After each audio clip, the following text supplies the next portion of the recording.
Good morning students. बेटा कल हमने ये पढ़ा था ना वर्ण और वर्णमाला। आज हम पढ़ेंगे इसके आगे का भाग। ठीक है, ये देखिए कल हम लोगों ने ये पूरा पढ़ लिया था। देखिए ये सारा हमने कल पढ़ा था ना। अब आज हम ये पढ़ेंगे। ठीक है, देखिए क्या है इसमें, स्वरों व व्यंजनों के अतिरिक्त कुछ और भी वर्ण और वर्ण भी वर्णमाला के सदस्य हैं।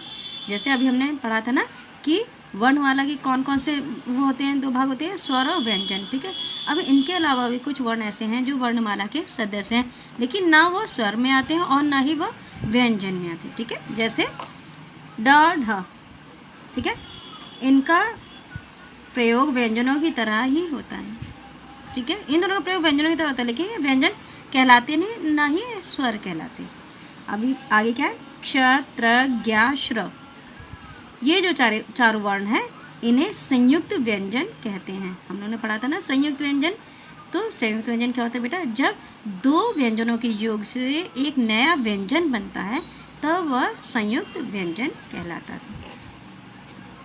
और ये सब संयुक्त व्यंजन है क्योंकि ये दो व्यंजनों के मेल से बने हैं। ठीक है, इसीलिए इन्हें संयुक्त व्यंजन कहा जाता है। जैसे क्ष मिलाएंगे, का और श मिलेगा तब क्ष बनेगा।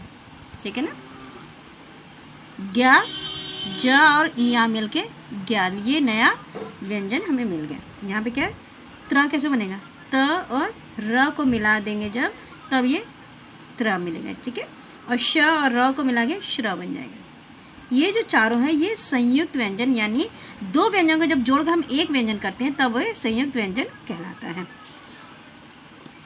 अब संयुक्त व्यंजन जैसे और क्या इसमें अनुस्वार है। जैसे ये देखिए आया अंग, अंग को क्या कहते हैं, अनुस्वार।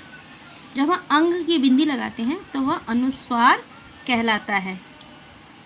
ठीक है, और आंख, ये चंद्र बिंदी जो हम लगाते हैं ये अनुनासिक।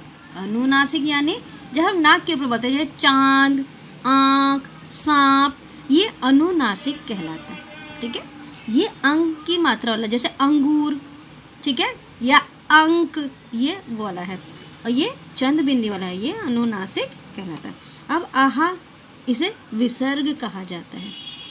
बहुत बार हम लोगों ने शब्दों में देखा, जैसे हम प्रातः, ठीक है ना, हम लोग प्रातः लिखते हैं तो ये बीच में, ये लास्ट में दो बिंदी लगाते हैं, ये बिंदी विसर्ग कहलाती है। ठीक है बेटा, ये बहुत आपकी इंपॉर्टेंट चीज़ है।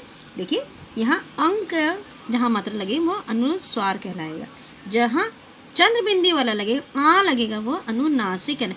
अनुनासिक यानी नाक के ऊपर ऐसे आवाज़ आती है जैसे नाक के ऊपर कोई बोल रहा है। ठीक है, अब आहा ये विसर्ग के होते हैं। ठीक है, ये वर्ण न तो स्वर है न व्यंजन।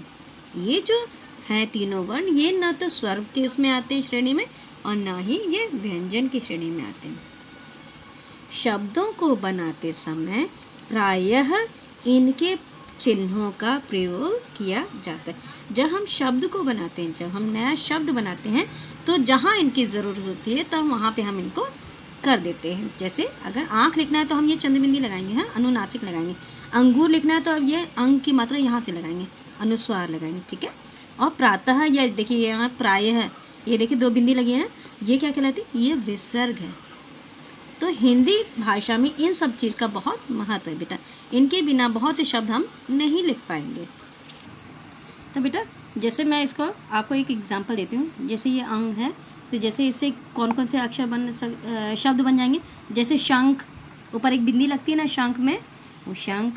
हंस, और पंख, ये सब उसमें अनुस्वार लगता है।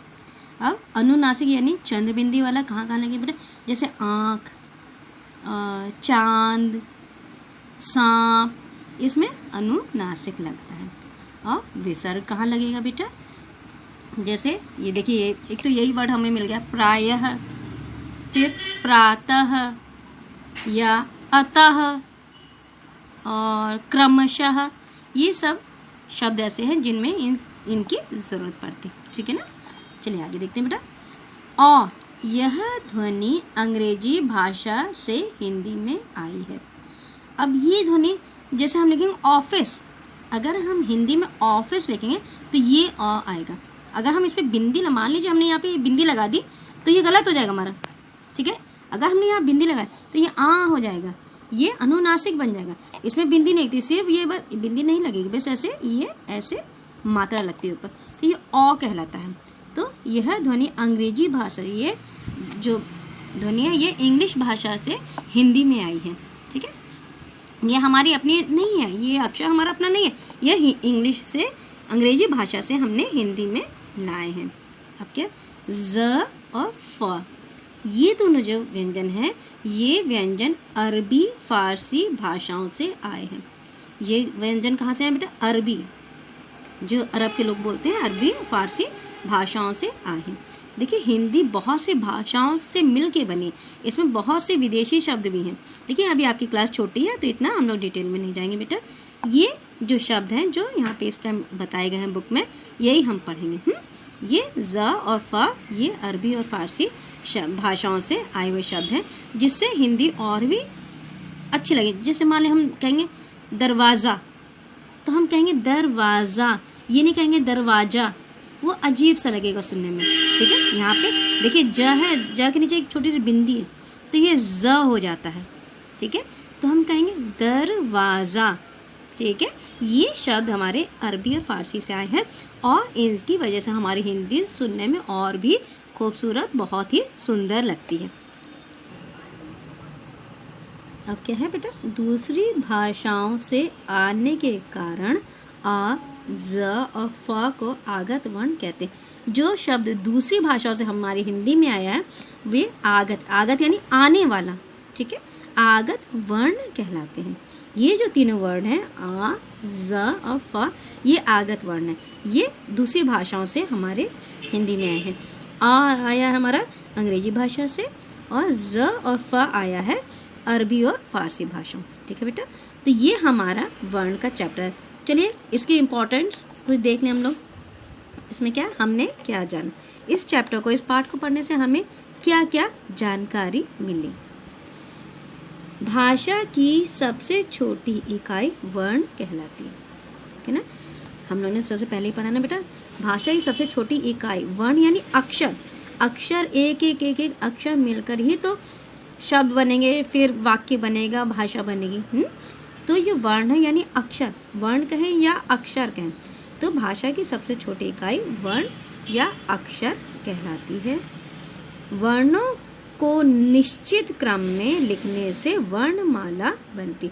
निश्चित क्रम मैंने पहले भी बताया बेटा, निश्चित यानी एक लाइन से, जैसे का के बाद ख, खा के बाद ग, गा के बाद घ, ऐसे।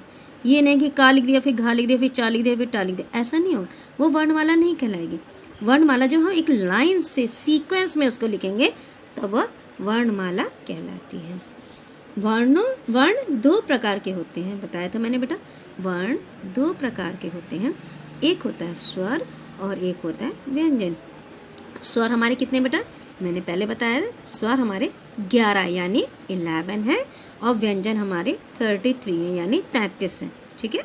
स्वर वही वाले, छोटा आ, बड़ा आ, छोटी ई, बड़ी, और व्यंजन क, ख, ग, घ, अंगा, च, छ, ज, झ, ये व्यंजन कहलाते हैं। स्वर व्यंजनों के साथ जब जुड़ता है तब वह मात्रा बन जाता है। स्वर खुद अपने मूल रूप में नहीं लगता है व्यंजन में, वह अपने मात्रा रूप में व्यंजनों पे लगता है। क्ष, त्र, ज्ञ, श्र संयुक्त व्यंजन है। ये जो चारों व्यंजन अभी मैंने बताया था आपको, संयुक्त व्यंजन। जब दो व्यंजनों को जोड़कर एक नया व्यंजन बनता है तब वह संयुक्त व्यंजन कहलाता है। संयुक्त यानी एक साथ मिलके बनने वाला व्यंजन, ठीक है। अब अंग, आ, आहा न तो स्वर है और न ही व्यंजन। मैंने अभी बताया था ऊपर आपको कि अंग यानी अनुस्वार, आंग यानी अनुनासिक और आहा यानी विसर्ग। तो ये तीनों अक्षर ना तो स्वर ही में आते हैं और ना ही व्यंजन में आए। कितना अ, ज और फ दूसरी भाषाओं से आए वर्ण हैं। आ बताया था ये इंग्लिश में से आया, अंग्रेजी भाषा से आया। ज और फ अरबी और फारसी भाषाओं से हिंदी में आए हैं। ठीक है। अब हिंदी में आके ये हिंदी के ही वर्ण बन गए हैं। अब ये देखिए बेटा, ये हमारे पूरा चैप्टर आज कंप्लीट हो गया है। अब हम लोग ने वर्ण समझा, वर्ण के प्रकार समझे, स्वर व्यंजन समझा और मिश्रित व्यंजन समझा। देखिए बेटा, अब मैं आपको होमवर्क बता दूं। ये पहली लाइन है, फर्स्ट वाली, भाषा की सबसे छोटी इकाई वर्ण कहलाती है। तो इसको आपको सिर्फ लर्न करना है बेटा, क्योंकि ये बहुत ही इंपॉर्टेंट लाइन है। ये मैं होमवर्क दे रही हूँ, इसको लिखना नहीं है, इसको लिखना नहीं है हमें, इसे सिर्फ लर्न करना है।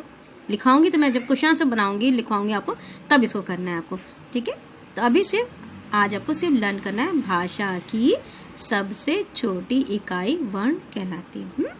दूसरी लाइन ये वाली, 2 लाइन आप याद कर लीजिए।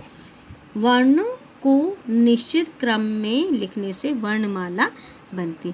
जब वर्णों को हम एक लाइन से लिखते हैं तब वह वर्णमाला कहलाती है। ठीक है बेटा, इतना होमवर्क है। ये 2 लाइन आपको बहुत अच्छे से रटनी है, बहुत अच्छे से लर्न करना है, और कॉपी में तो बिल्कुल भी नहीं उतारना है, क्योंकि मैं कॉपी में बाद में आपको क्वेश्चन आंसर कहूँगी। अभी कुछ नहीं करना है, पूरा चैप्टर आप एक बार फिर से पढ़ लेंगे और ये 2 लाइन बहुत अच्छे से आप याद कर लेंगे। ठीक है, ओके बेटा, थैंक यू।